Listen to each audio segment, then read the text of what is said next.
اگر نظر انداز ہونا شروع ہو جائیں تو کنارہ کر لینا ہی بہتر ہے، کیونکہ وضاحتیں کھویا ہوا مقام واپس نہیں دلا سکتی، لیکن خاموشی مزید تذلیل سے ضرور بچا لیتی ہے۔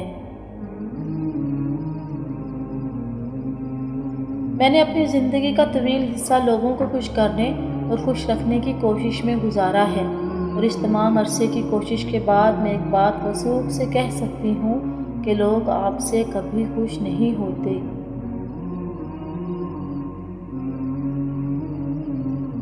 جو رشتے تمہیں تکلیف دیں ان سے دوری اختیار کر لو، وہ خود لوٹ آئیں گے، مگر اس وقت جب تمہارے دل سے اتر چکے ہوں گے، کیونکہ وہ تمہاری قدر سے نہیں پچھتاوے سے لوٹتے ہیں۔ جس کی دی ہوئی تکلیف سے تم آج رو رہے ہو، وہ کل تمہارے پچھتاوے میں روئے گا۔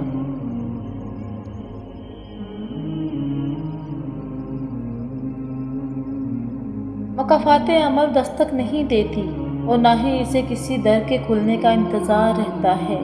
یہ تو جہاں جاتی ہے اپنے لیے دروازے کھول لیتی ہے۔ جو آج تم کرو گے کل وہی تمہارے ساتھ ہوگا، اس لیے کسی کی زندگی جہنم بنا کر سجدوں میں جنت مانگنا چھوڑ دو۔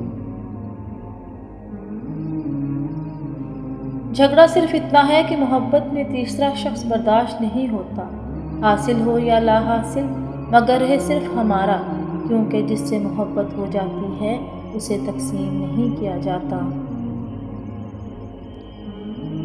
سانپ کو ساری عمر شہد چٹائیں تو بھی وہ زہر تھوکنا نہیں چھوڑتا، اسی طرح کچھ لوگوں پہ چاہے کتنا ہی خلوص لٹائیں وہ ڈسنے سے باز نہیں آتے، کیونکہ فطرت کبھی نہیں بدلتی۔